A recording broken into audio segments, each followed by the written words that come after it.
Good afternoon, everyone.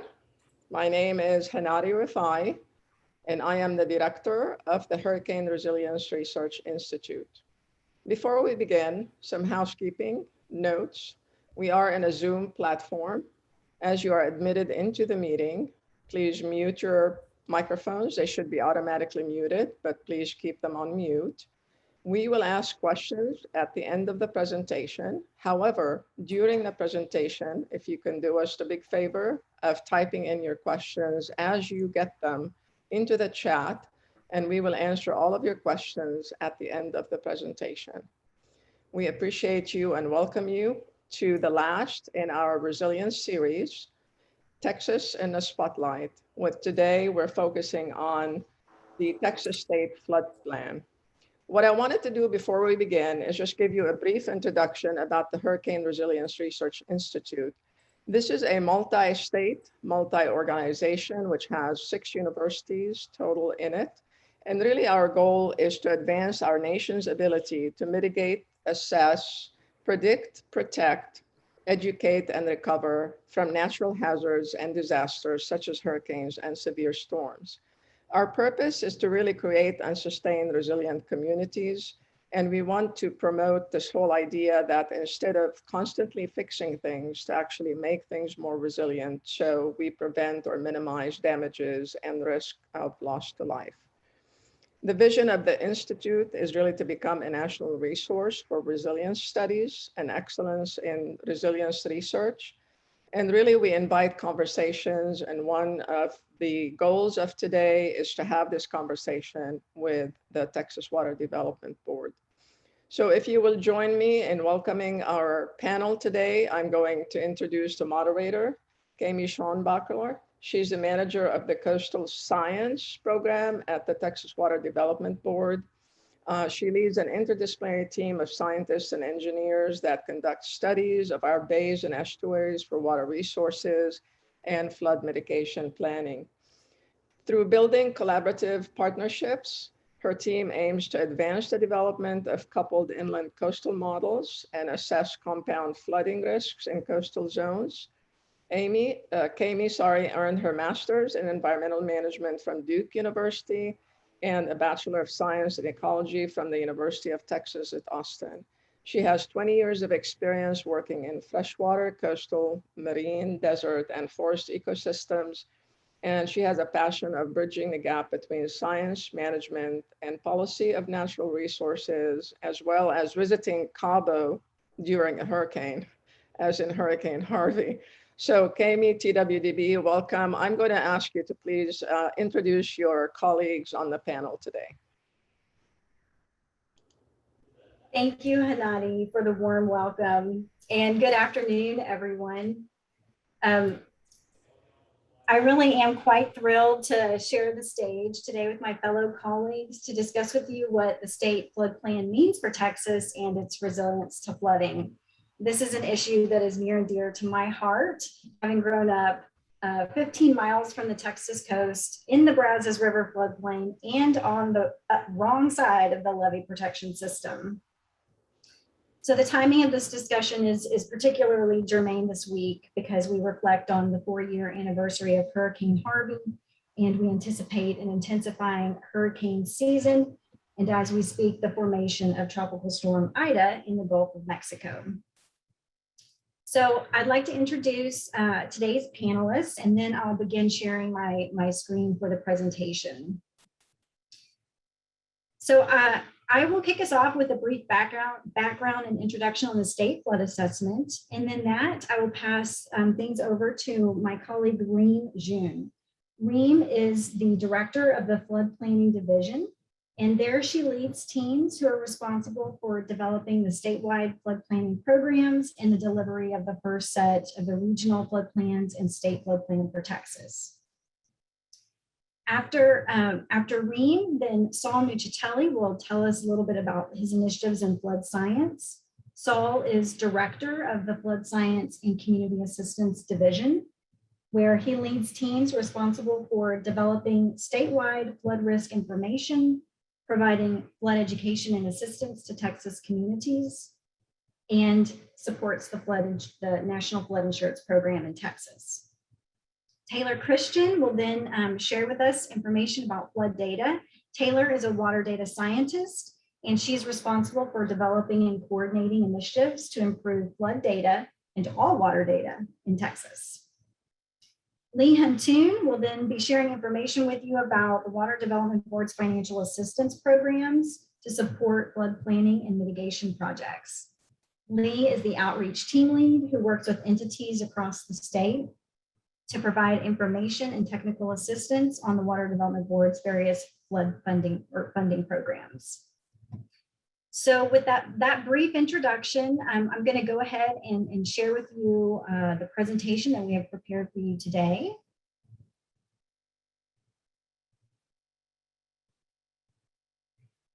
So this is just a brief outline that I just went over in the panelists. I'll start with a brief background and introduction, and then we'll flow through the prepared presentations as you see here, and then we will leave time at the end for discussion. And at the very end, I didn't mention this, but I am going to tell you a little bit about a special planning project called the Texas Integrated Flooding Framework, and then we'll flow into the discussion portion of this event. So to begin our story today, I'd like to tell you a little about the state flood assessment. Oops, excuse me. The state flood assessment is where I'd like to begin this story, because this was the first time that flood risks, impacts, and mitigation costs were assessed at the statewide level. Many of you know that Texas has experienced flooding throughout its history, but devastating losses of life and property in recent years, from the 2015 Memorial Day flood in Wimberley to Hurricane Harvey in 2017 along the Gulf Coast, really highlight the state's vulnerabilities. There were multiple federal flood declarations since 2015, and these call attention to the need for a better understanding of flooding in Texas, from understanding the events themselves to the resources needed to prepare, mitigate, and recover from them. The state flood assessment was initiated by state leadership during the 85th Texas legislature and provided an initial assessment of Texas's flood risks, an overview of the roles and responsibilities of different organizations involved, as well as an estimate of flood mitigation costs, and a synopsis of stakeholder views on what the future of flood planning should look like in Texas. The state flood assessment really illuminated the fact that Texas floods all across the state. In fact, all 254 counties have at some point received a disaster declaration as a result of flooding. Rainfall is the driver of most flooding, but there are many different types of flood events that occur around the state. Riverine floods occur when water overtops riverbanks, either in a flashing manner, such as we see in the hill country, or in a slow rise manner, such as we see down in the lower basin of main stem rivers.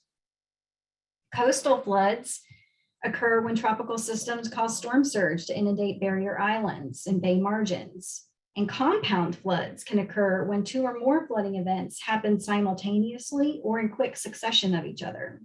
And this commonly occurs as a combination of storm surge and riverine flooding in the coastal margin. Stormwater floods occur when rainfall exceeds the ability of an urban drainage system to convey water quickly enough.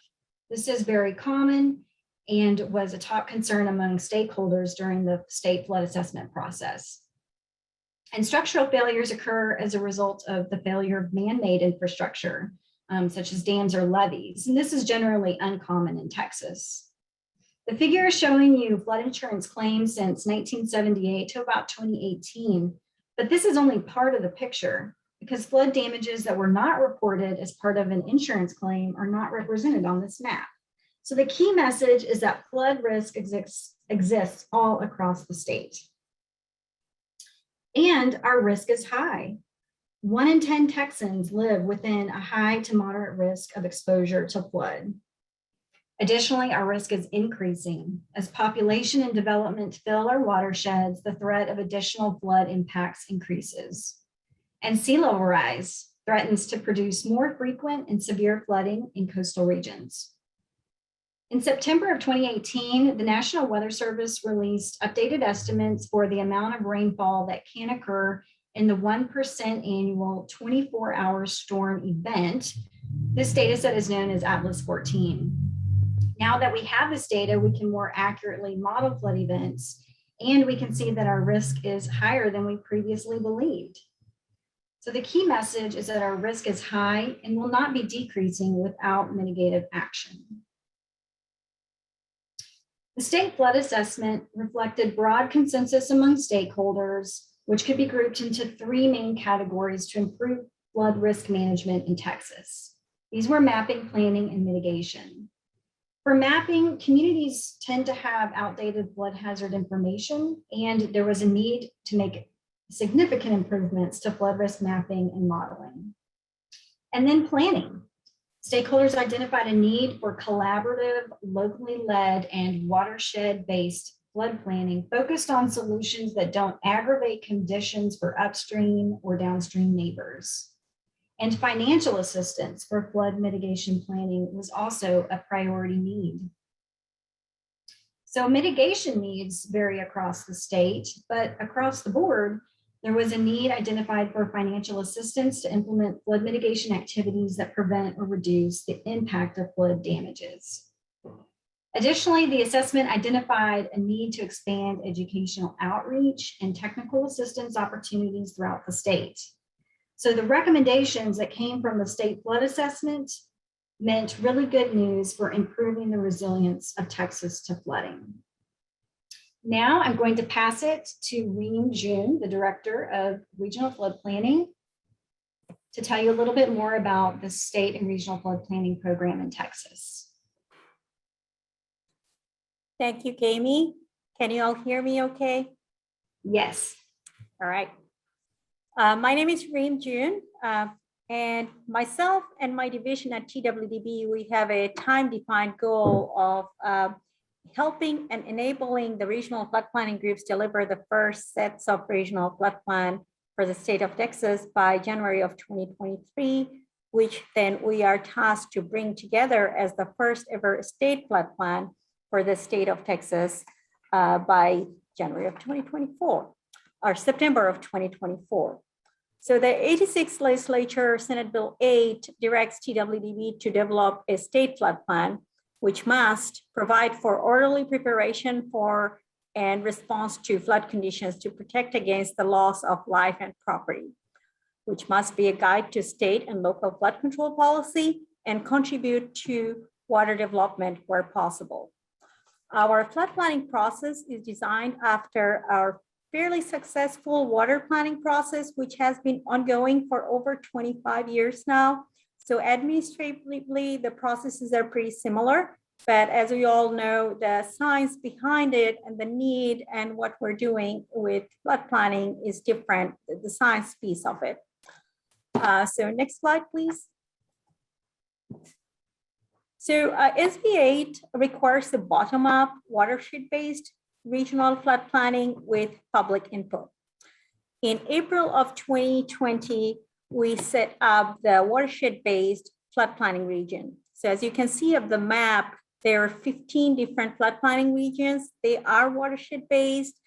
Some of them have upper and lower just because they're fairly large. And also, as we all know, the needs of West Texas and Central Texas and East Texas varies. The rainfall amount varies. So those are the places where they were divided to upper and lower watersheds based on public input. Our regional flood planning group members are volunteers and who are part of their local community. We received a huge interest in serving in this volunteer position. In fact, over 600 nominations were made for the initial 180 voting positions. So in October of 2020, the board designated the initial voting members, and then we had the first sets of flood planning group meetings. TWDB facilitated those meetings, and we aim to accomplish 3 key tasks at those meetings. 1, set up their bylaws. That created their own bylaws and made them self-governing. 2nd, pick a chair. And then third, pick a sponsor. So the sponsor are local entities, in many cases, river authorities. They varies for the 15 region, but each of these 15 flood planning region has a local governing entity which supports them. They are self-governing. They are to make their own decisions and provided they follow the statute and the rules and the guidelines, and then of course their own bylaws. To this date, I know I have 140 here, but that's already outdated. The regional flood planning groups have held over 155 meetings to this date, and that is from October 2020 till today. So that gives you a sense of the amount of effort that's being put into the regional flood planning group. The volunteer members represent different interest categories, varying from public, municipalities, river authorities, electric generating utilities, agriculture. There are 12 different interest categories. There are also non-voting members in flood planning group, and they represent different government entities. The meeting schedules and other information about this regional flood planning groups, like contacts, can be found at the link that I have included in this slide. And the reason for that this is very heavy on public input focus, which was the intent of the legislature and also what we heard from the communities. So if anyone in the audience want to be involved in this process, please do find your regional flood planning group and be involved. Next slide, please. This is our big picture timeline. You see there are 2 red dots. They're red because those are the dates that are in our statute and they cannot be changed. The flood planning groups are right now in the phase, they have accomplished their first 3 blue dots. Their next big milestone is the tech memo, which is the midpoint requirement. After the first cycle is done, the intent is every 5 years. So as you can see from the schedule that we didn't quite have 5 years to do this first initial flood plan, and they have a lot to do. The planning groups have been fairly busy. Next slide, please. I wanted to touch on upper level of the deliverable of the regional flood plans, what is going to be in there. There are 10 key tasks with very involved details on each task that the planning groups are working on. But I'll do an upper level overview. Each of the planning groups are identifying their existing flood infrastructure within their region. So at the end, we expect a comprehensive overview of best available information of existing infrastructure. They are to identify proposed and ongoing flood mitigation projects. They can only include projects that's already had dedicated construction funding. They're going to identify specific flood risk, which includes existing condition flood risk analysis and future condition flood risk analysis.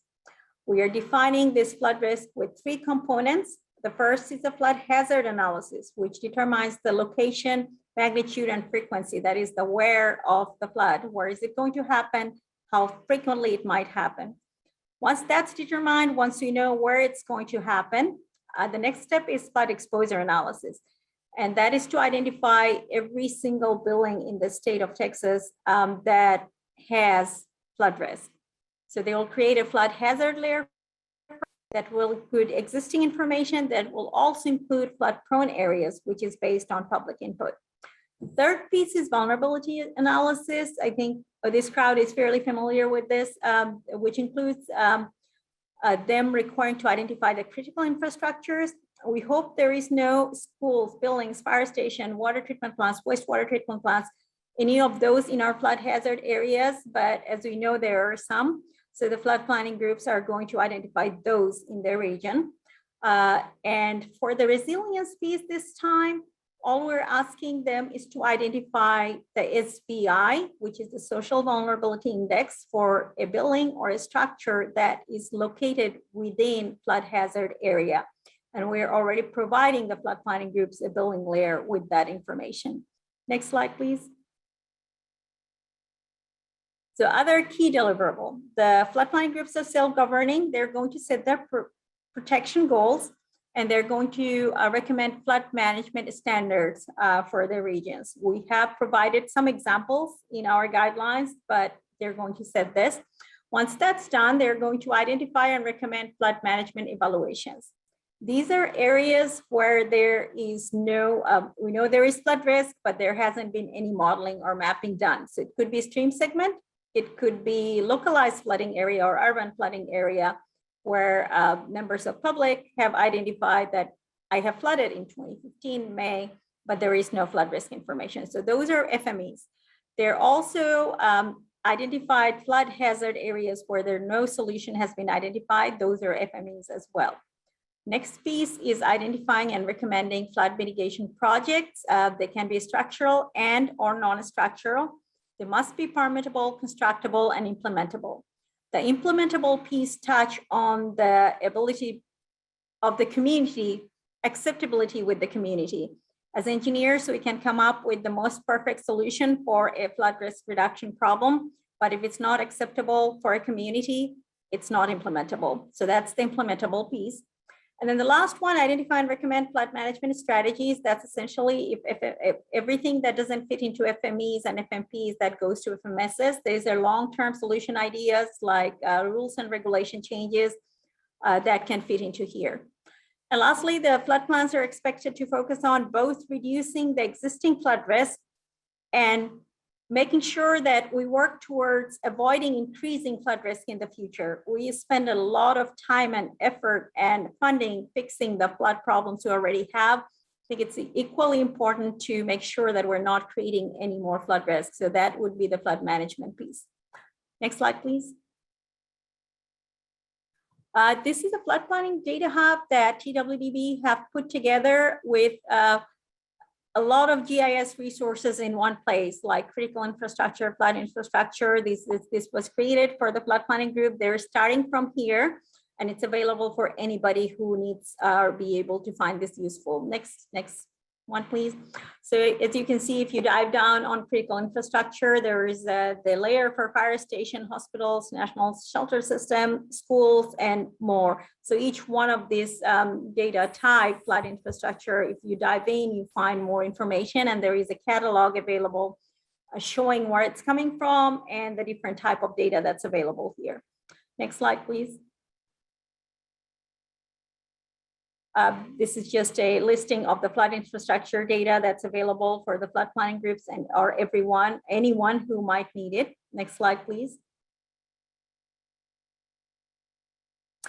So draft floodplain quilt. Saul will probably touch more on this, so I'm going to just touch on it again.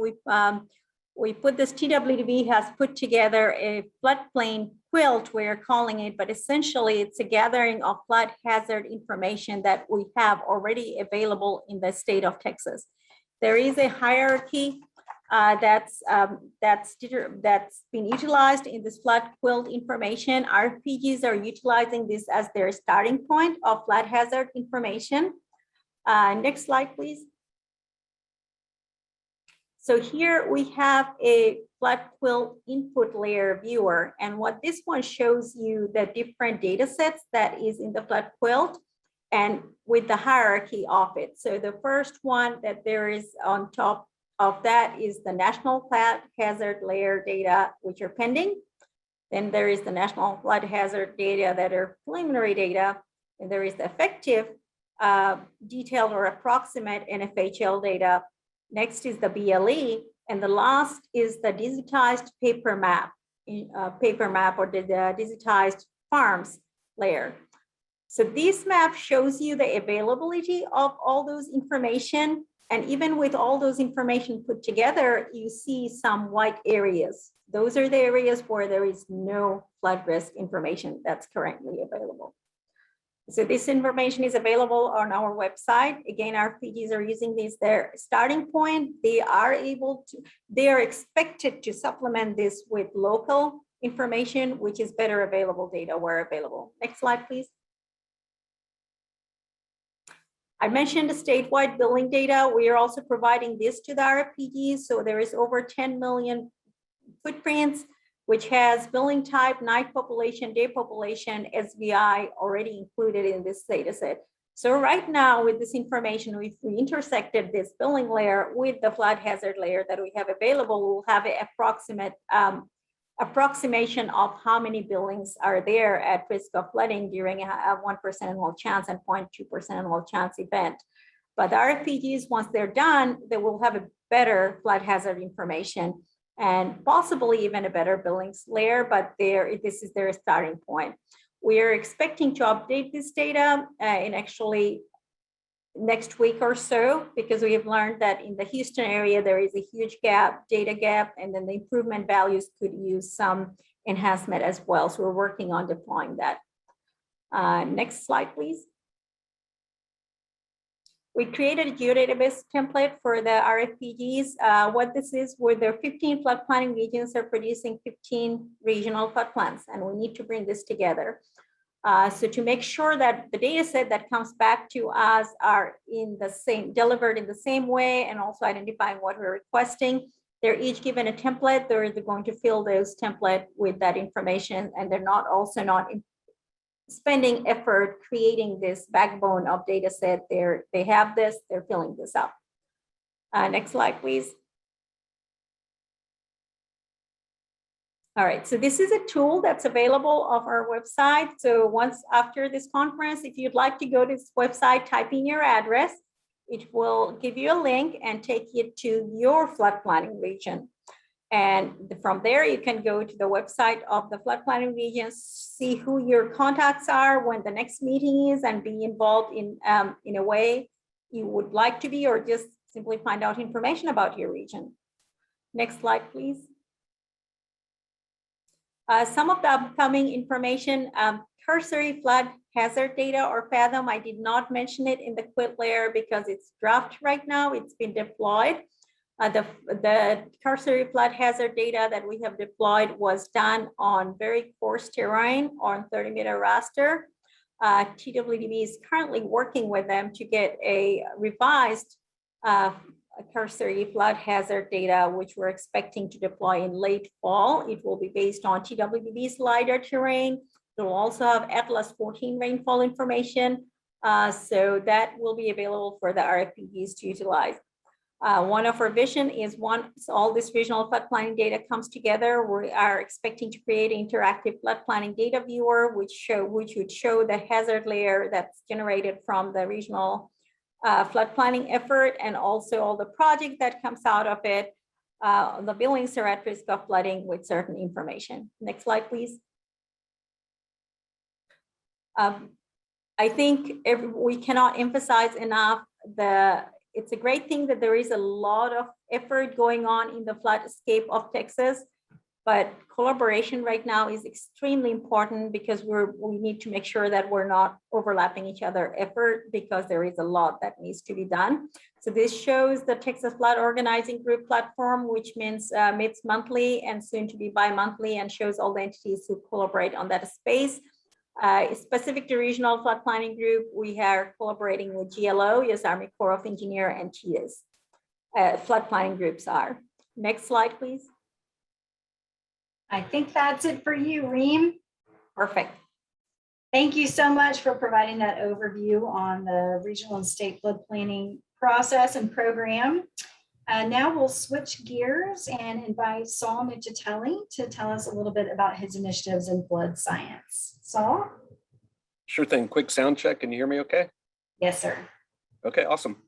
Hey, folks. Going to cover just a few initiatives from our flood science and community assistance teams. First off, the Water Development Board, we serve as the state NFIP coordinating office, which means we're a liaison between FEMA and communities. And our CAP team, Community Assistance Program, our CAP team provides support primarily to local officials, local community officials, but also the general public on a wide variety of floodplain management, NFIP, disaster preparation and recovery activities. That team also focuses on providing training. It's mostly virtual now, the training that we provide, but we do plan to go back to in-person as soon as we can. That training schedule is online on our website. All our training is free. Certainly let us know if there's any other training topics that you'd like to see. Next slide, please. Briefly want to mention the community rating system. This is a voluntary program that grants incentives to communities that participate. Depending on the level of participation, communities can receive substantial reductions on flood insurance rates. These reductions apply to all policyholders in the community. And this is just a really valuable program for, especially if there's floodplain administrators or community officials listening on the call.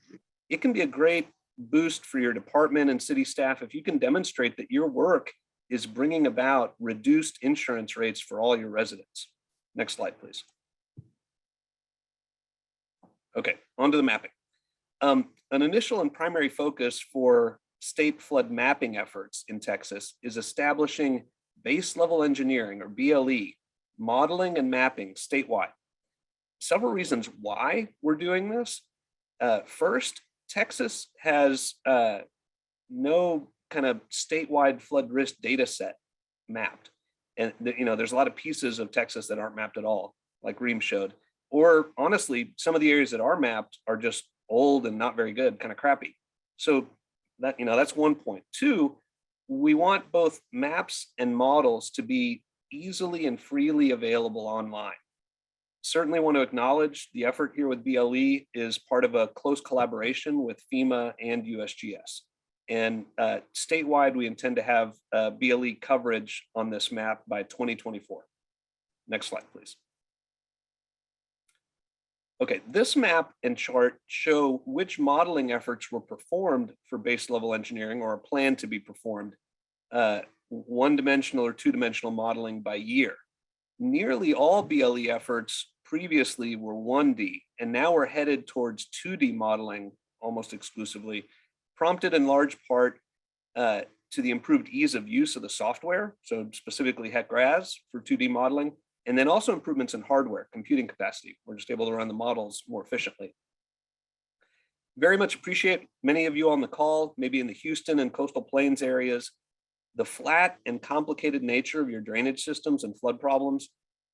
This approximate 2D modeling that we're generating should really provide pretty improved clarity on flow paths and flood inundation areas that you all experience, but it is still approximate and it's not a perfect set of data. It does not account for hydraulic structures, so that could mean things like bridges, pond outfalls, culverts, storm sewers, that sort of thing.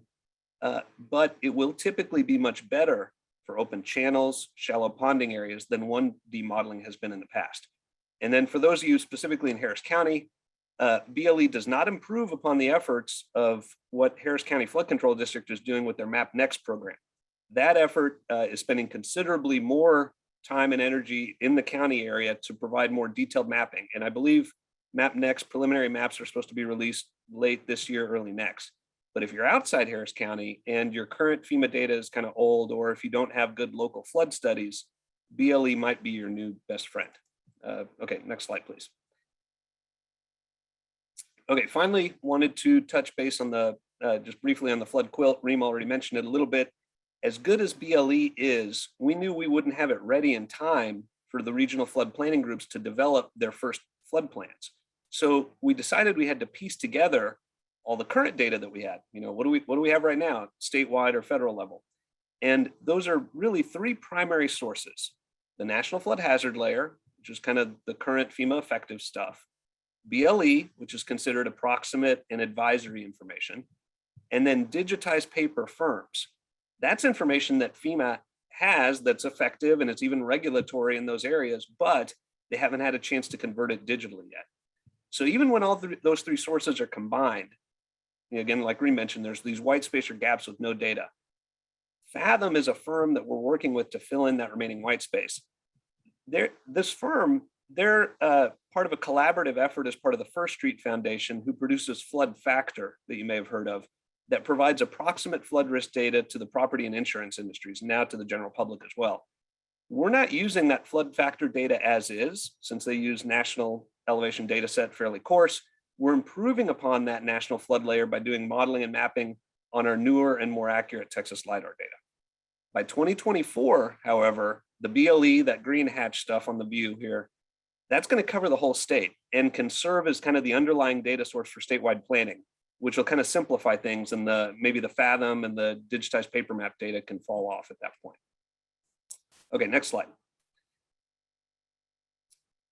So here's a zoomed in view of the floodplains around Bryan College Station area.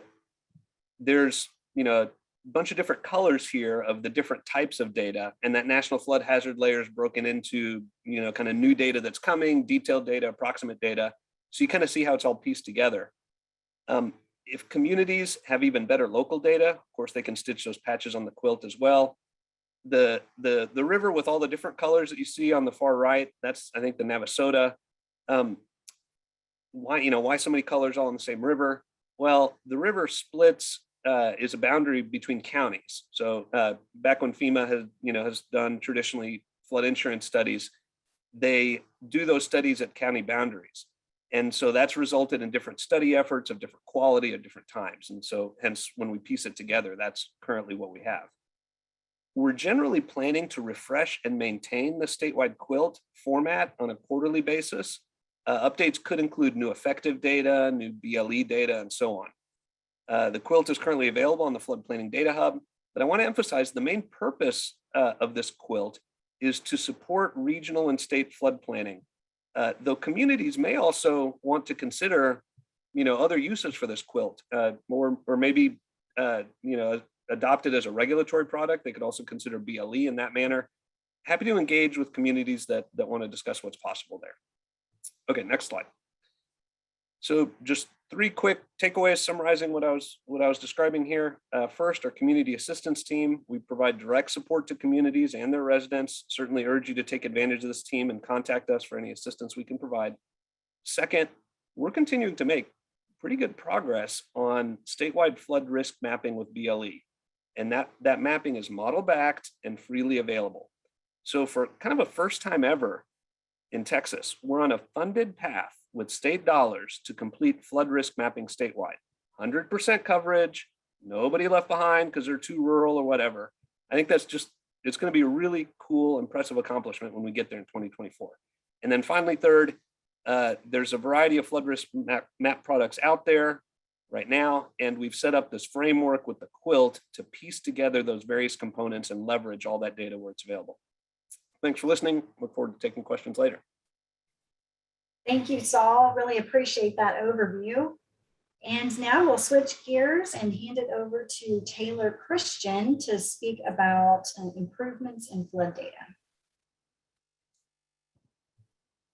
Hi, everyone.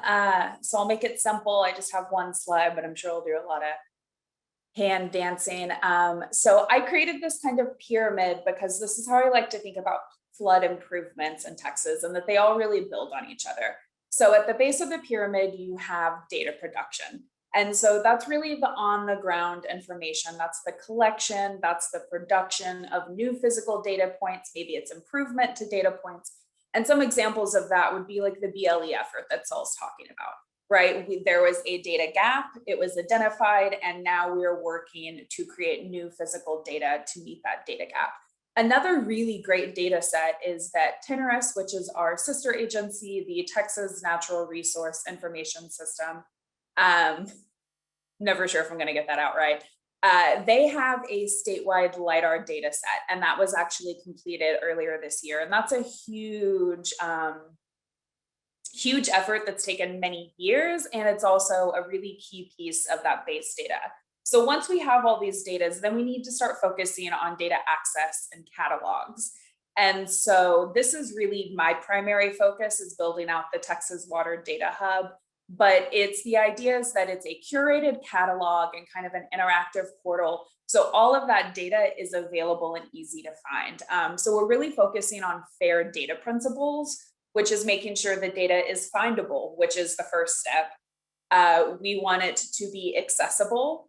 It needs to be interoperable, right? There's so many different data sets, but if you can't link them, it's hard to make that connection and make that data useful. And then the last one is reusable. And so we've spent the last year at the Texas Water Data Hub really focusing on the user interaction design part of it. So we're hoping to have a beta of the hub in about a year from now.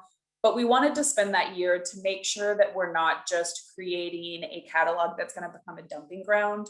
We want to make sure that people want to use it. We want to make sure that the data is very curated and linked. When you go to a data set, you're gonna see related data sets. They're gonna have key identifiers. So we've spent a lot of effort kind of designing that program, and I'd love to talk about it more if anyone has questions. And then the next step up on the pyramid is the models and tools. So Caimee will talk later about the TIFF project, which is very much taking all of that available data and kind of putting it into new models.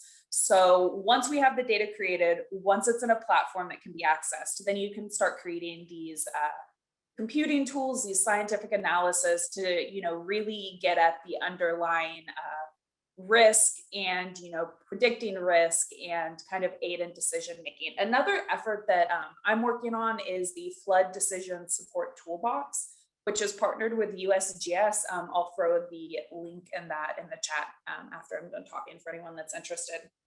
But FDST started as USGS did it, and then we've started kind of partnering with them to enhance it. But they take map libraries based on that BLE underlying data. And they've created a platform where you can go to different gauges and you're allowed to kind of look at different flood levels, different scenarios. You can look at moderate to high flooding. And it has a slider bar that you can change in 5 feet increments. So you can really see the extent of flood. And so some enhancements that we added to it was the building data. So now on top of seeing the flood extent, you can see which buildings would be inundated, how much. We've added, coming out, I think this week or early next week, some new features, including text docs roads. So you can actually kind of plan evacuation routes, see traffic. We added lake and reservoir conditions, as well as a really detailed, great report that will show you can set a flood extent. You can see how many houses are damaged, what the estimated cost is, what kind of buildings they are. And we wouldn't be able to do that if we didn't have that data or kind of the way to access and share it. And then finally, all 3 of those build up to the planning that Reem talked about. If we don't have the models to make the decisions, the data to make the models, then it's really hard to do planning. So really all of this kind of builds up into making policy and development, engaging stakeholders and making good flood decisions. So this isn't a perfect world. Mind you, we are building the plane while flying it. So while each piece should kind of build off each other, we are simultaneously building all of the pieces at the same time. So I always like to say, come back in like 2024 when we're in the second phase of planning, and it's going to be great. We're going to have these catalogs and full BLE, and it will be amazing. But this is, kind of the structure for how we are working towards flood improvements in Texas. And to me, as a data scientist, I think data is the most important part.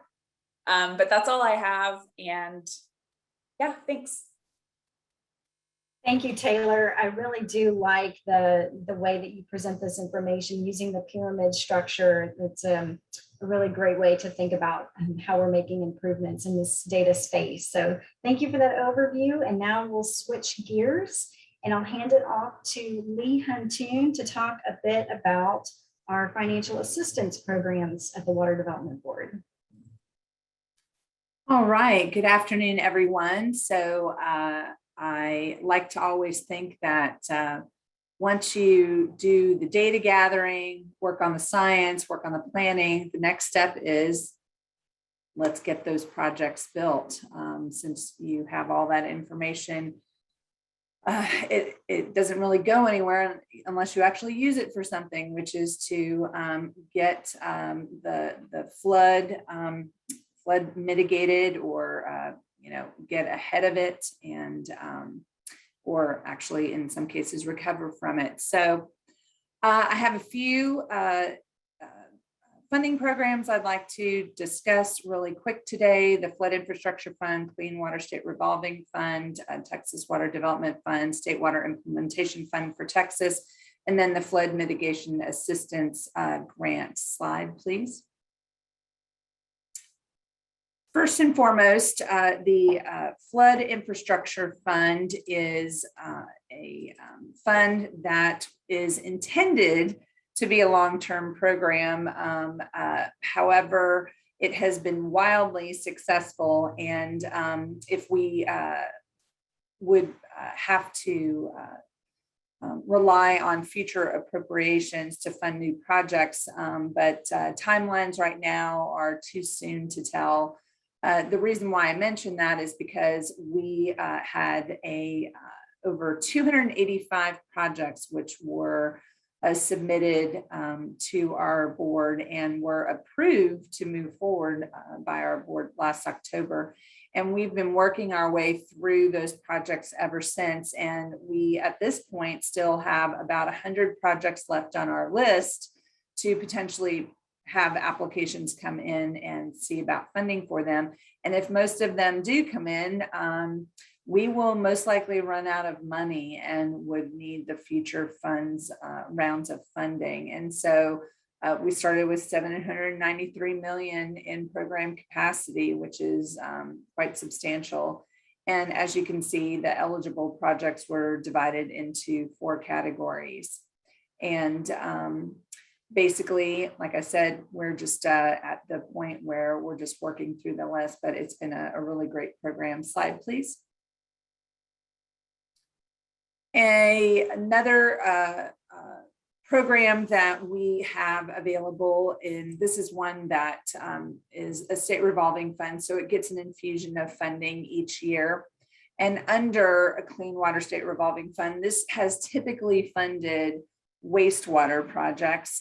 However, due to legislative changes a few years back, flood control and stormwater management projects are eligible under this fund. This is a federally funded program, and it offers below market fixed interest rates. It has subsidies for disadvantaged communities, small rural disadvantaged communities, emergency relief, and green funding. It offers up to 30-year repayment periods. And this last year, we had to put cap on our maximum funding per project, which is $44 million. Slide, please. The Texas Water Development Fund, or D-Fund as we call it, this is TWDB's original financial assistance program. This was first put in place prior to when the SRFs were put forth by the federal government. So this was our original state level funding program, and it offers flexibility in that funding is potentially available year round. There's low rates based on our cost of funds, and you get the benefit of our AAA bond rating. And benefit of this program is that you can fund both water and wastewater projects in a single commitment, and again, flood projects. And it offers repayment terms of up to 40 years. Slide, please. So the State Water Implementation Fund for Texas, or SWIFT as we call it. The SWIFT Fund was actually set up as a response to drought. However, within that program, if you do have a project that has some sort of flood component, stormwater capture, that sort of thing, you can actually get funded through this program as long as your project is a recommended water management strategy project with a capitalized cost that shows up in the state water plan. I know that's a large mouthful, but that is how the program is set up. So as long as those projects, again, appear in the state water plan, they end up being eligible for SWIFT funding. It offers low interest loans and offers subsidies for rural and agricultural folks, and up to a 30-year repayment. And we have flexible funding structures such as low interest loans, deferred loans for participation. And there is another benefit. There's no maximum funding limit within the SWIFT program. And this is because we issue bonds on that program. Slide, please. All right, the flood mitigation assistance grant. So the fiscal year 2021 funding opportunity, there's about 170 million nationwide available, and the applications are submitted through FEMA's new grant system. There, on August 9th, the notice of funding opportunity was posted on grants.gov, and the grant cycle opens on September 30th, with applications being due to the TWDB on December 5th. And if you're interested in this program, they absolutely ask that you reach out as soon as possible. And essentially, we administer the FEMA Flood Mitigation Assistance Grant Program for Texas. And this program assists communities by providing federal funds for cost-effective measures to reduce or eliminate the long-term risk of flood damage through repetitive and severe repetitive loss, buildings for manufactured homes and other structures insurable under the National Flood Insurance Program. And so, again, now is the time to be thinking about applying for those projects if you're interested in that. And basically, that's it for me. Lee, I think we have one more. Oh, that's right. I'm so sorry. A shout out to our Flood Information Clearinghouse. So essentially, this webpage is meant to be a one-stop shop webpage. It's hosted by TWDB, GLO, and TDM.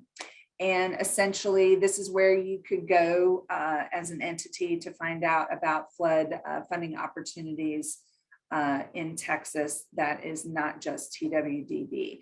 We actually have meetings monthly to discuss projects if folks have turned in stuff for that.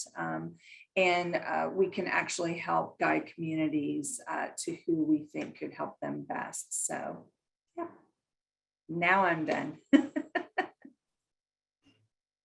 Thank you so much, Lee, for providing that overview on our financial assistance programs. Now I'm going to shift gears to close us out of the presentations today by telling you a little bit about a special flood planning project called the Texas Integrated Flooding Framework. Now, we know that compound flooding is commonly a combination of storm surge and riverine flooding, which can produce floodwaters that are much longer in duration and more spatially extensive than we could anticipate. We also know that singular flood models can't represent well the compound flood hazards that result from multiple different physical drivers. So for Texas to really implement comprehensive flood planning, decision makers at all levels need a more accurate understanding of the coastal compound flood risks. So with very generous support from the Texas General Land Office, the Texas Water Development Board has formed a collaborative partnership with the U.S. Geological Survey and the Army Corps of Engineers Galveston District to fill this gap. We will develop the guidelines and processes for implementing this integrated framework to model, visualize, and plan for the risk of flooding in counties that were affected by Hurricane Harvey, as indicated on the map. Now, this project is unique because it is focused on the compound impacts of flooding from meteorological, oceanographic, and hydrologic drivers along the coastal margin. Now, most importantly, through a multi-agency collaborative effort, we aim to integrate the many ongoing efforts across organizations to enhance the flood science, mapping, and planning efforts going on in Texas while taking care to minimize any duplication of effort. There are four main components of this project. The first is a data and monitoring gap analysis. Here we aim to identify the existing data that's available for flood monitoring and modeling across inland, coastal, and ocean systems, along with what are the critical data sets that are missing. And we intend to establish a plan for obtaining those critical data sets that are necessary for successful flood monitoring and modeling. The second project component is data management and visualization. Here, we will focus on advancing the development of state-of-the-art data management and visualization tools for displaying both observational data and modeled output.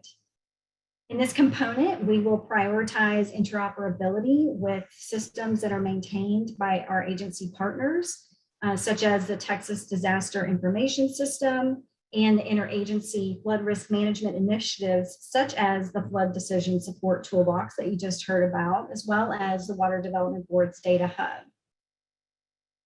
So the third component is the integrated flood modeling framework itself. And here we aim to develop a conceptual model coupling strategy that is capable of best simulating the effects of compound flooding processes, which are very complex. Now, the fourth component is planning and outreach. And we built this into the project to ensure that regional flood planning and state flood planning and mitigation needs are incorporated into the framework. And we aim to generate guidance documents and tools that will support the flood planning process in Texas. Each of these different project components are designed in coordination with technical advisory teams. And I'll tell you a little bit more about that. This planning project incorporates a collaborative approach, not only with the partner agencies, but beyond, by engaging technical experts from governmental agencies, academia, and stakeholders with regional experience via the formation of these technical advisory teams. These technical experts and their knowledge, ideas, and experience are quite essential to our project success and applicability to coastal flood planning. They will advise the steering committee, which is comprised of the partner agencies, on all aspects of this project. Now, equally critical to our success is the facilitation team, which is comprised of the Meadows Center for Water and the Environment and Kearns and West. The facilitation team will guide both the technical advisory teams and the steering committee toward productive conversations and optimal collaboration. So the TIF planning project all comes together around different end users and what their needs are with respect to data models and resiliency planning tools. The end users will inform all four components of the project, beginning with the planning and outreach component, to ensure that user needs are incorporated into the framework on the front end.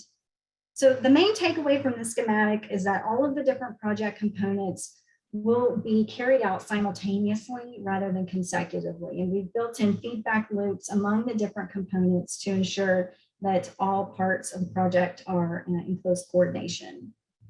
Now, the end result of the Texas Integrated Flooding Framework will be a final report with the findings and recommendations from each of the different four components, accompanied by an inventory of available data sets and models. The project will not result in developed models, but rather the recommendations for coupling different models for assessing compound flood risk. But most importantly, I hope this project will transform the way that we collaborate with all of those involved into the lasting and trusted relationships that I believe are the true building blocks for the human dimension of resiliency.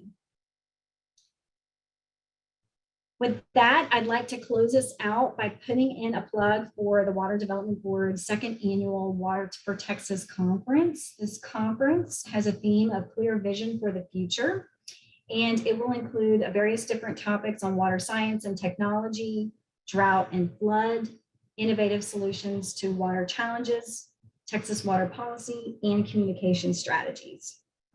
So this event will be held in person at the AT&T Conference Center in Austin, and we will be taking care to implement safety measures and making masks available. So you can take advantage of the regular registration pricing, which is available until August 31st next week, and then fees go up on September 1st.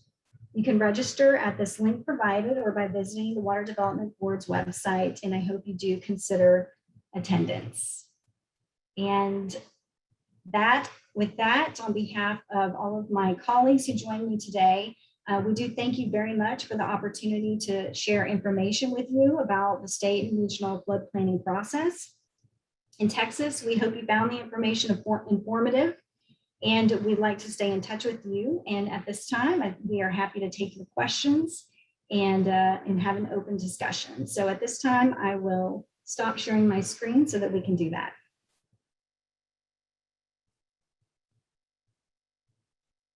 Caimee, there are some questions in the chat. I'll be happy to read them for you, and then maybe you can select a member of your team to respond. That sounds great. Thank you. All right, the first question is from Stephen Craig. How will planning involve multiple watersheds? Large storms, for example, will impact many rivers simultaneously. Reem, would you like to address that? Absolutely. So if you look at the flood planning region map, there are large watershed-based map. So the boundary was drawn where water was flowing to one or the other. So if it's a large storm that covers two of those watershed, and there will be cases when that will happen, the flow is going to impact that river basin, the large river basin. So there is the boundary are drawn where water is not flowing from one side to another. That's how the large river basin boundaries were drawn. There are cases where we have the upper watershed and the lower watershed. So those two planning groups actually interact with each other with liaison. The other thing happens in the coastal region is that the storms impact multiple watersheds. There are coastal liaisons with those watershed or those regions who are interacting as well.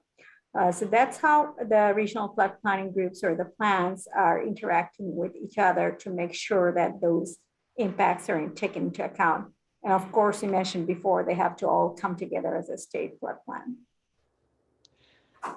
And I'd like to just add one thing to that, which is that through our Texas Integrated Flooding Framework project, we have invited the coastal liaisons to come together as a group to chat with us about, from their perspective, what the challenges are, what their data needs and planning tool needs are. So we have engaged those liaisons that work across watersheds. Thank you. A second question came from Brett Perkison. And the question is, since flood frequency and intensity will increase as carbon emissions continue to increase each year, are there plans, I guess, to be able to mitigate flooding risk for a specific year?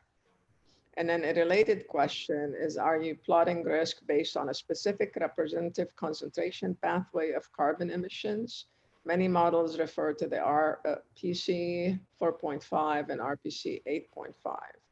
So this is more along the lines of trying to see what's going to happen in the future. Yeah, I think Reem or Saul could take this question in terms of the technical guidelines that we've produced for the regional flood planning groups, and also from the flood mapping perspective as well. I'll start and pass it off to Saul just from the planning perspective. So one of the asks in the flood planning process is to identify future flood risk.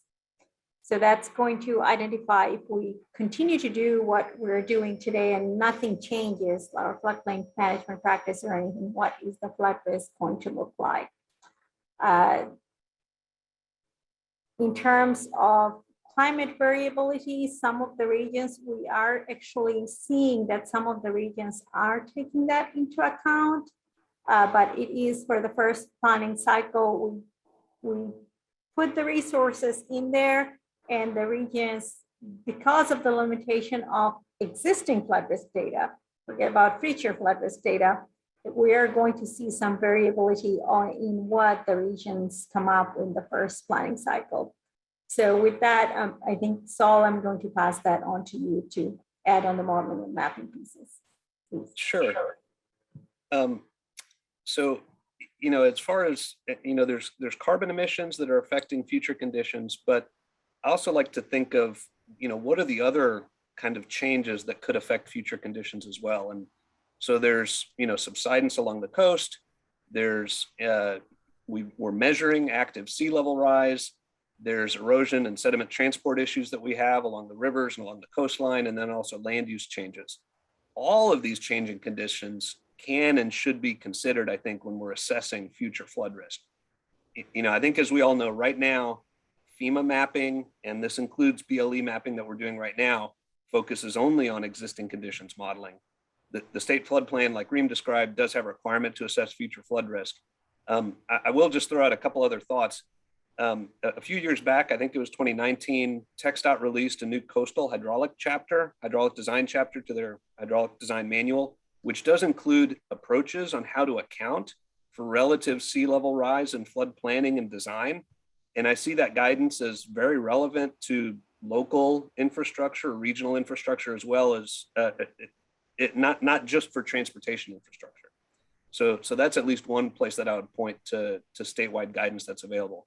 And then I think also, as maybe most of us know, the Atlas 14 data, the new rainfall statistics statewide, it did not identify, they concluded that they did not identify a statewide trend in extreme rainfall statistics, but it was, they specifically said it was a statewide trend that they didn't identify that things were changing. However, there's been some recent work by the state climatologist and others that I think that have found regional trends in precipitation data changing. And I look forward myself to learning more about the science there and how we can incorporate that into our statewide H&H modeling and mapping efforts. Thank you. So there was a follow-up question came into that came from Stephen Craig, and it takes us a little farther into carbon emissions, where the question is, the question that could be asked is, what is the TWDB planning to do to help reduce the amount of carbon in the air? So they gave an example as a business development strategy to pay firms to capture carbon that's already existing in the atmosphere. Well, I'll start us off, and if any of the other panelists want to add to this, please feel free. But I think one of the ways in which we can contribute to this is through our financial assistance programs and funding, green infrastructure projects that serve to capture, floodwaters or attenuate floodwaters. And so investing in those nature-based solutions is probably the best way that we can really make a difference in Texas. That sounds excellent. Thank you. So I guess Brett Perkison also wants to put us a little bit to remind us that there's activity in the Gulf this weekend. And so the question is, the TWDB engaged in short-term predictive modeling of the extent of flooding in a given area in the face of an impending storm, such as possibly this weekend, in order to assist with evacuation plans? That's a really good question. And, our agency is a planning agency. And so we don't play a big role in emergency response. We certainly can, consider predictive modeling in terms of planning and long range planning, but we have a limited role in the emergency response. However, our Tenorist department does assist with emergency operations during certain events like tropical storms. So I don't know to what I can't comment to a great extent on exactly how our Tenorist group is involved in that, but some of the other panelists may like to comment. Yeah, I'll jump in. Thanks. I was going to say, as to what Tenorist does, it's when there's a disaster declared. So it's when TDM,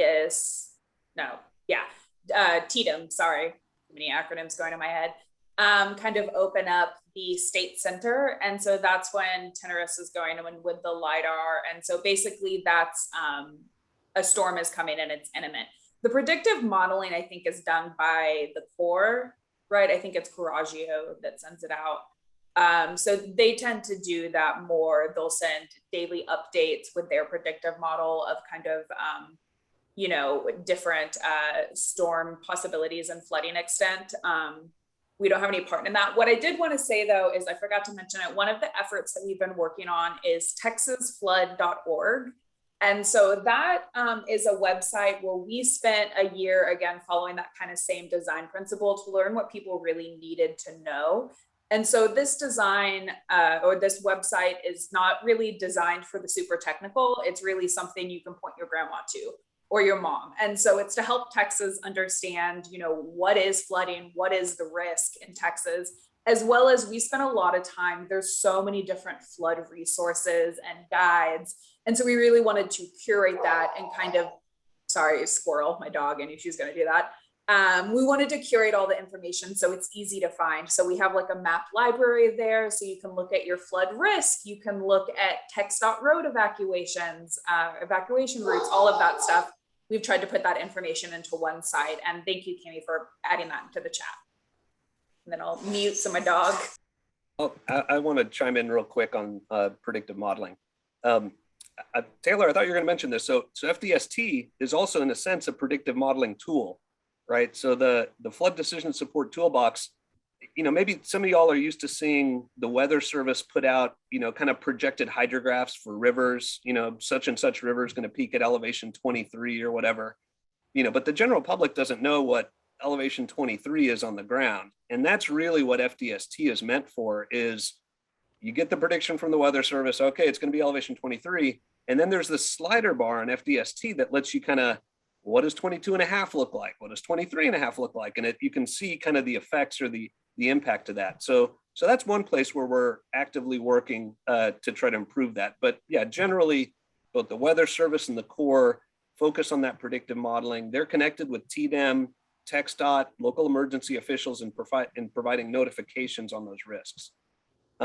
Also, sort of related, not exactly predictive modeling, but flood early warning systems are something that our agency does fund and support.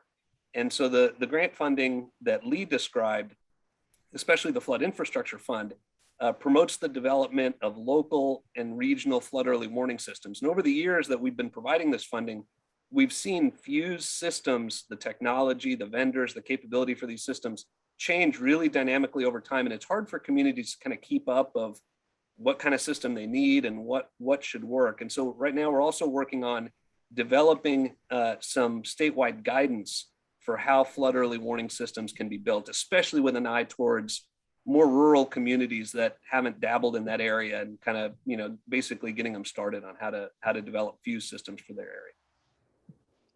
I'll just add one thing to the FDST. Right now, it's only at select gauges where we have map libraries. As the BLE gets built out, hopefully we'll have statewide coverage soon. So map libraries, we update those quarterly. So if your gauge or your area isn't on there, we're constantly updating them as we get more maps. Additionally, what we're working on for the next phase, because we are going to just continue to enhance this, is adding kind of a catalog of critical infrastructure. So you can turn on the flood extent and then you can see, are there hospitals in there? Kind of a catalog of curated data that will make the tool more useful. Thank I'll you. make a quick distinction between, we're not in flood forecasting. So for the members of public, if there is a flood and a storm happening right now, please listen to your emergency manager. I worked in local government in the past, and I think we make that distinction and make sure that we assimilate information, we're planning, we're mapping, we're doing everything we can to put the information together. But when there is a storm, it's very important that you're listening to your emergency manager in your local community and not looking at statewide or national websites. So I wanted to make that distinction between forecasting versus what we're doing. Very important distinction. Thank you. Caimee, will you be holding the Water for Texas virtually? There was a question from Allison People. Unfortunately, no, the event is in person only, and there is no virtual option to attend. Okay, so we'll just have to get up there and attend. Another question, how do you plan a feasibility study? This is from Darshan Gandhi. How do you plan a feasibility study for impacts that may occur before the development occurs at a site? A reason being how to implement a policy and a strategic plan that emphasize more on hazard mapping than developers wanting to buy and build for economic reasons.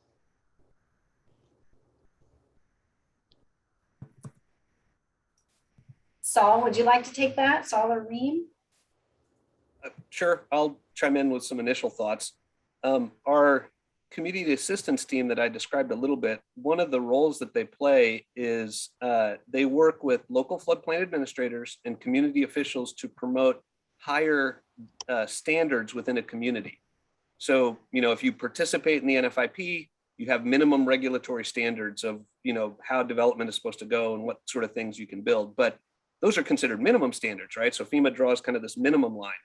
And then communities are incentivized, if they participate in the CRS program, especially, to develop higher standards. So if you, say, adopt 2 foot of freeboard above the anticipated 100-year flood event, and require buildings to be built 2 feet higher or whatever number, then those incentives, as you increasingly, as you increase your higher standards, you can you're incentivized with even further reduction in insurance rates. But not every community has the same kinds of higher standards. There's a wide suite of those things, and so as much as possible, we work with those communities to talk with them about what regulatory standards would work best for their particular area.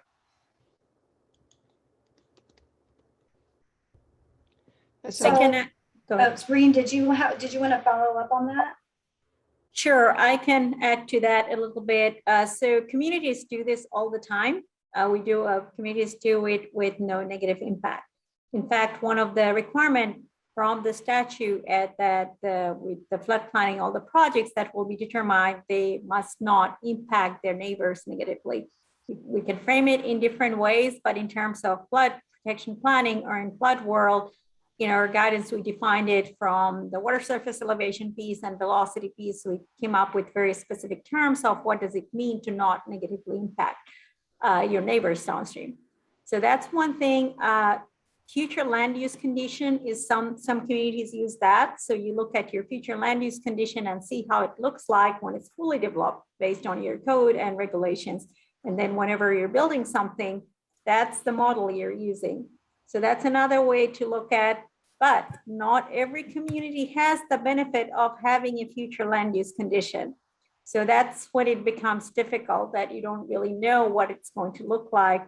We are with the planning process hoping to have some sort of indication of how future flood risk is going to look like. And if you put in a new development in that future flood risk model, could possibly see some impact. But yes, there are communities who does feasibility study for impacts that may occur before the development occurs with future land use conditions.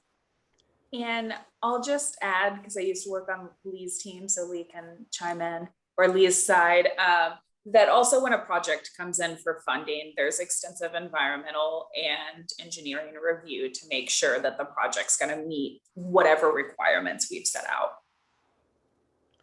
Thank you. There was a follow-up from Janelle Roberts on Saul's comments and his point about more rural communities. The question is, how is the board working to ensure input from and available resources for more rural communities without broadband internet access, which is a good point.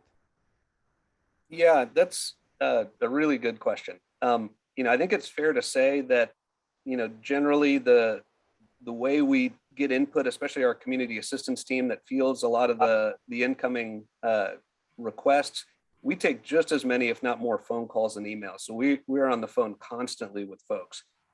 Also, granted, the pandemic has kind of slowed us down a bit, but our folks are on the road pretty constantly. We have field offices in El Paso, Harlingen, Houston, that all have flood folks in those areas, and it's specifically directed to where we can have flood folks that can show up in person at communities as well. But I would certainly be open to hearing ideas you all have on how we can better improve on that, because yeah, we're all going towards a much more data-driven society, and everybody wants to put everything online and figures, oh, once it's up on a website, everybody has access. Well, that's not exactly true, right? Not everybody has the same kind of access on a website, and or especially if we have bigger files or more complicated websites, download times and refresh rates can be difficult. So certainly sensitive to it, and certainly open to hearing more thoughts if anybody else wants to chime in too. Thank you. A question from David Kriebel. Are you including relative sea level rise in the flood plan? Are coastal mapping products based on existing conditions only, or do they include future scenarios? So I'll take that. Right now, our technical guideline is directing the planning groups to take the best available information. With the limited time frame and the resources they have, I presented on the time frame what little time they have to do this. They do not have time to do additional modeling. They're taking the best available information. Yes, we utilize this term in our technical guideline, but that doesn't mean that they will have the time to do modeling for this relative sea level rise. But having said that, if that information is available in some of the region in the coastal communities, they're to take that. So the hope is within the next, if it's not available this planning cycle, the next planning cycle, hopefully TIP will come up with some of this compound modeling information, and they would be able to incorporate that. That sounds great. So Caimee, I have a question that I hope you'll be able to answer, and that's, you know, this new role that you have is quite a departure from really your main mission, which is water planning for Texas. Do you see the two worlds somehow coming together, and us including disaster planning or mitigation planning and water planning? That's a really good question. You know, I'll answer that from my perspective, sitting in the coastal science program. You know, it's fortuitous that a lot of the data sets and the models and the analyses, you know, that we were already conducting to understand the health of our estuaries, bays and estuaries along the coast, you know, can also be used to also be applied to the flood science aspect of our new mandate. And so, you know, fortunately, we are able to utilize our foundational data sets and models to ask different questions, which is really beneficial for us, for me, where I sit. From the bigger perspective of water resources planning, you know, that function for the state of Texas also sits with the Water Development Board. And so fortunately, you know, we have that planning process framework to rely on as an example to follow for the flood planning process. And with, you know, with the level of coordination and collaboration that's going on, not only within our organization, but with agencies and stakeholders external to our agency, you know, I think that we have a lot of opportunity to explore those possibilities and to work together in synchronicity. So, and I'll invite any of my other panelists to comment on that as well. Exactly. I have, just from like the data side of things, you know, because I agree, like moving into kind of hazards in a sense is a new realm for the TWDB. There is around the same time that we were kind of building up our flood efforts, GLO was also funding a bunch of different projects. And one of that is TDIS, which is the Texas Disaster Information System. And so I think data-wise, it follows that triangle. I developed it with them. So we're following the same model and kind of curating data, building data sets to produce models and do planning. And we are, while they're focused on all hazards, so that includes, you know, wildfire and other things, we realize that it's kind of a Venn diagram, and, you know, there is a very big middle part where there's overlap. And so me, from a data perspective, I meet very often with the TDIS team. We're making sure that our, you know, data schemas, our metadata, all of that is aligned so that we can really make sure we're not duplicating efforts. And so they can collect what they're really good at, we can collect what we're really good at, and then the standards kind of meet in the middle and we can share. And so from, you know, the data side, I think we're leaning on people that are really good in hazards, and they're leaning on us because we're really good with water. Hanadi, I smiled when you asked that question because I'm at a TFMA conference right now, and last night at dinner table, we were debating on this exact same question. So the question was that, do you see water planning and flood planning coming together at some point at TWDB? Flood planning right now has a component that has to look at, the project has to look at water development. In my mind, I can't quite put together the drought and flooding in the same space and how that planning is going to work together. But I am really looking forward to someone change my mind on this, and I'm sure there are opportunities. We're right next to each other at TWDB doing this planning effort. But so I'm looking forward to hearing ideas, and I personally am not quite there yet, how the drought time how in flood time we're going to store water and then supply that during drought period. But I'm sure there is a space where this can be worked out. Well, thank you very much for your candid response. I'm mulling the whole thing over myself and will let you know if I come up with creative ideas. I guess the last question from what I heard from the conversations and closing remarks, to what extent does the TWDB plan or is able to really coordinate at the local level? I know there's exceptional coordination going on with the GLO, the US Corps, the USGS, et cetera. But how far are you able to go? Because that's going to be where, you know, stakeholders and communities are really interested in what you all are trying to do.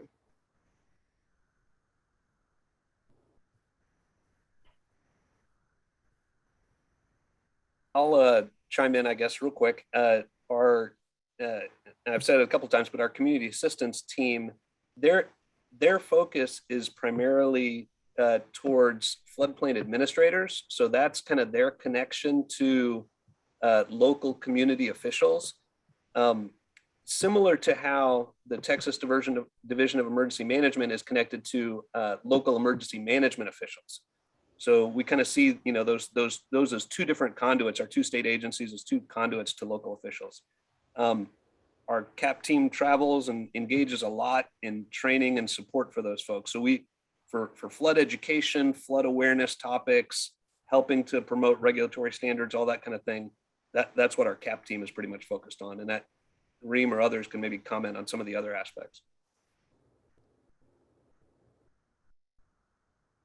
I mean, obviously, by making presentations and engaging with seminars and webinars such as this one, and attending conferences and, you know, spreading the word, that goes a long way. And I think over time you will build that collaboration and coordination, because you will be, you know, perceived as a great resource for the topic with all the knowledge and all the resources that you are placing.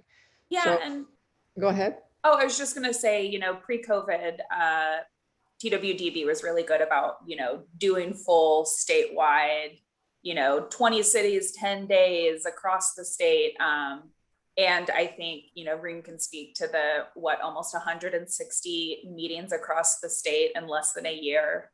I think really, you know, speaks to trying to reach the local communities. It's pretty impressive. Well, I guess it's time for us to conclude the webinar today. I want to thank each and every one of you, Caimee, Saul, Reem, Lee, and Taylor. Thank you very, very much for being with us. I'd like to acknowledge and thank our registrants or participants in the webinar. This was very informative. And I want to thank you again for making the time on a state holiday, which I only learned about recently, that today is a state holiday. It's LBJ Day. So thanks again from the bottom of our hearts. And thank you so much, Hanadi, and to everyone who joined us for the conversation today. It was a true honor, and we appreciate the opportunity to engage and very much look forward to staying connected. So please don't be a stranger and stay in touch. Thank you. Go Texas. Thanks, Thank you. everyone. Thank Stay you for safe. having us. All Stay right. safe. This concludes our webinar. Thank you for attending.